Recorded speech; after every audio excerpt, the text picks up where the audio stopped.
Vamos falar aqui com a... Fala aí, o que, é que você acha da lua de mel? A lua de mel eu não vou prestar que é Deus que se foi, sabe?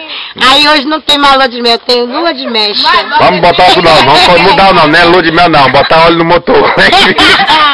Não é botar óleo no motor, é encaixar o motor bem encaixadinho. Ah. Aí. É bom demais. Vai botar no coisa? Quem? O vídeo tá saindo meio escuro, tivesse uma lanterna, saia bem bonzinho. Mas pelo menos a voz sai. Vai botar isso na mulher.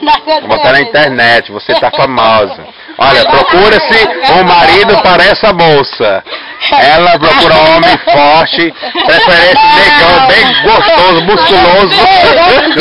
Eu não gosto de negão. Não, negão não, moreno light, dos olhos de peteca. Não, meu perfil é homem perfeito, igual que é de domingo. Tava de homem, sabe? Olhos claros. Ah, 3 metros de homem pra cima. Não foi? Eu não cheguei com um aqui na papelada? Chique, bem. Parece Sérgio Malandro, meu. Aí, tá vendo aí? Procura, os interessados procuram essa mulher aqui no Angical, São João da Vajota. Ela é mais conhecida aqui, todo mundo sabe quem é essa moça. É a mulher do sabão. A mulher do sabão. Ah, boa demais. A mulher do sabão. A mulher do sabão. Beleza.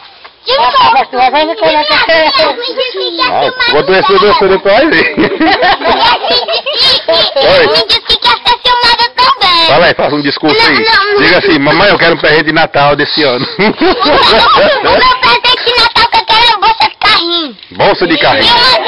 E uma casa. Uma casa. É um presente muito caro não, pra tua idade? E também o que mais? Roupa. Roupa tu já tem. Uma moto. Uma moto? Uma carreta.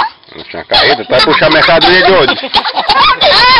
E tu vai puxar mercadoria de onde pra usar a carreta? Ela conseguiu nem de um dois, né?